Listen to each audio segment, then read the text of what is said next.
Yun, Miguel shoutout po sa inyong lahat, Luzon, Visayas at Mindanao. Magandang umaga, magandang gabi, magandang hapon kung saan po kayo ngayon, lalong-lalo na sa mga kababayan po natin siya, mga Manileño, Iskonians, no, at sa mga nagmamahal po sa Marcos Administration. Hello po sa inyong lahat. So ngayon po mga kababayan, meron po akong chismis. Meron po akong issue na kailangan reaksyonan, kailangan ipaalam, at kailangan ibulgar. Ito po kasi ang nangyari mga kababayan. Bakit nga ba si Chavit Singson iniwan si Willie Rebillame at si Sam Bersosa at si Isko ang pinili? Mga Iskonians, mga kababayan, mga Manileño at buong Pilipinas. Bakit nga ba mas pinili ni Senador or Governor Chavit Singson si Isko Moreno instead of Sam Bersosa? Ito tanong ko lang. Bakit nga ba si Isko Moreno ang pinili ni Chavit Singson na suportahan instead kay Sam Bersosa na pareho naman silang businessman? Ito lang nga. Meron akong video na ipapanood sa inyo na talaga namang magugulat kayo. Ayan po yung video, i-play ko po, panoorin nyo po. Walking, going down na. And we're ready for Monday. It's a special day. It's number 7. That's a good number. Hawak kamay. Di ka namin iiwan sa Ano yung kanta mo, Kuya Wills? Yung Bakit ngayon? Kanta. Ang akin, ikaw na nga. Ikaw na nga. Dumating sa buhay. Bakit ngayon? Happy. Ayan, nakita nyo po, napanood nyo po, kumakanta si Kuya Will ng Ikaw na nga ang hinahanap ng puso.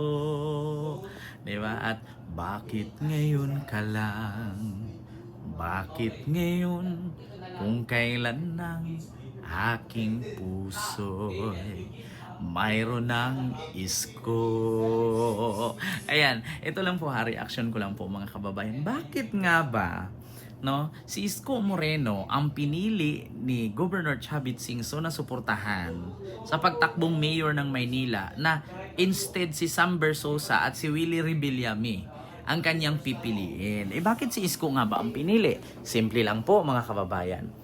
Pagdating po kasi sa gawa bilang politician, sabihin natin si Sam Bersosa, politician din, congressman.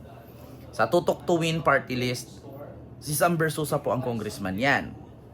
Ngunit, pagdating kasi sa gawa at serbisyo sa kapwa, bilang politician, wala po kasing nakikita si Chavit dyan. Kasi kung tanungin mo si Sam Bersosa, pagdating sa pagserbisyo sa Maynila, sa bayan, wala. Wala siyang nakikita. Kaya isa po sa rason na pinili po ni Chavit Singson si Isko Moreno instead kay Sam Bersosa. Bakit? Pagdating sa gawa, si Isko may resibo, may ebidensya. Pagdating sa serbisyo, si Isko may resibo, may napatunayan, may ebidensya. Pagdating sa pamumuno, si Isko may napatunayan, may resibo, may ebidensya. Pagdating sa pagsugpo ng krimen, droga, or kung ano pa, si Isko may napatunayan, may ebidensya, may pruweba, at may napatunayan na nga. Pagdating naman kay Sam Bersosa, pag sinabi nating pamumuno, never pa po si Sam Bersosa ang namuno. Lagapak. Pagdating sa serbisyo, never din po nagserbisyo si Sam Bersosa sa Maynila. Ang kadalasan lang na sineserbisyuhan niya ay ang Sampaloc, which is hindi ko nga kilala yan. Kasi kung totoong public servant talaga si Sam Bersosa, hindi sana nung pandemic, nung 2019, nakikita namin siya. Inibulbul niya, hindi ko po siya kilala at hindi ko rin po siya nakikita. Ngayon lang po siya lumabas, yung tatakbo na siyang mayor ng Maynila. Kaya, kung ako po'y tatanungin, at kung ako man, ang nasa kalagayan ni Chavit Singson, na incoming senator, and Governor Chavit, syempre iisipin ko po, magaling ako. Matalino ako. Ako, isa lang ang masasabi ko, talagang matalino po talaga si Chavit. Bakit? Hindi namin maging billionaire yan kung bobo yan eh. Diba? matalino. So naging billionaire. So ngayon, never po siguro si Chavit pumasok sa isang bagay na alam niya na papalya siya at babagsak siya. Kaya mas pinili niya si Isko na suportahan kasi nakita niya kung paano si Isko gumawa, paano si Isko magtrabaho bilang public servant. 'Di ba?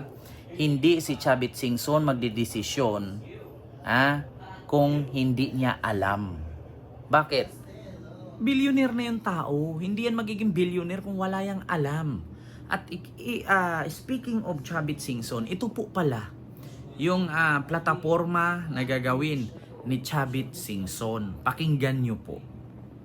Ako po ay tumatakbong senador na Ilocano na hindi kuripot. Napayaman ko ang Ilocania dahil sa pagkikisama ang aking mga kababayan. Kaya sa December, ilalabas ko yung Bangko ng Masa. Bibang, papadalang ko kayo kagad. Tignan mo. Ah! Thank you po. Meron po talaga. Thank you po. Thank you po. Matagal na programa ito, modernization program, na lahat ng electric vehicles, electric jeepney, ako po magkakapital, walang down payment, zero interest.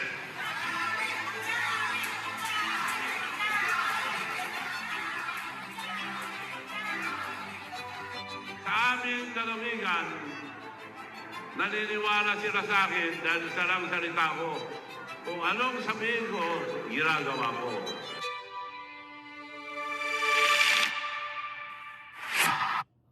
So yun po, nakita nyo po. Dito sa Maynila, meron din po kaming kilala na may isang salita. Kung sinabi niyang itigil nyo yan, tinitigil nila. Kung sinabi niyang linisin nyo yan, nililinis nila. Walang iba.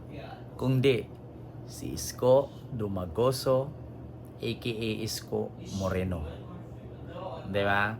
So, ayun po, klarong-klaro naman po, si Chavit, hindi naman po yan bobo, hindi yan magiging billionaire kung bobo yan mag-isip at bobo yan magdesisyon.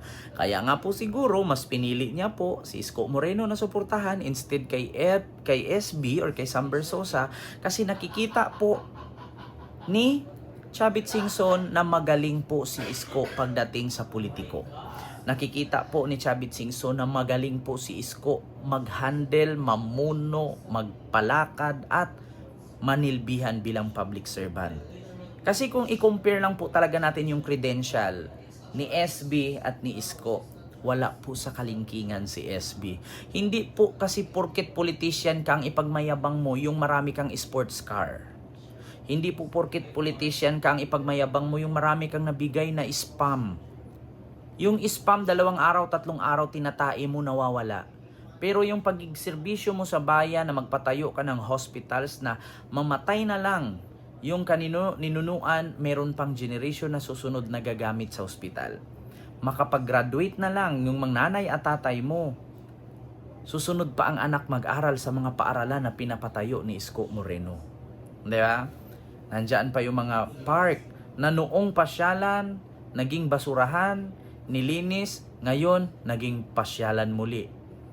Pero nung nawala si Isko bilang mayor, ang Manila naging basura. Kaya kailangan po ni Iskong bumalik.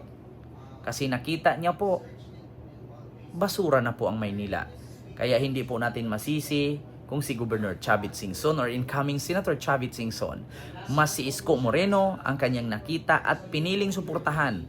Kasi alam po niya at nakita po niya kung paano si Isko manilbihan, manungkulan bilang public servant sa lungsod ng Maynila. So maraming salamat po sa inyong lahat mga kababayan Luzon, Visayas at Mindanao at especially sa mga Iskonians. Huwag kalimutan mag-like, mag-share, mag-subscribe at i-follow ko sa aking Facebook page and TikTok account. See you next vlog. God first. Thank you. Bye-bye. Your Miss Choice.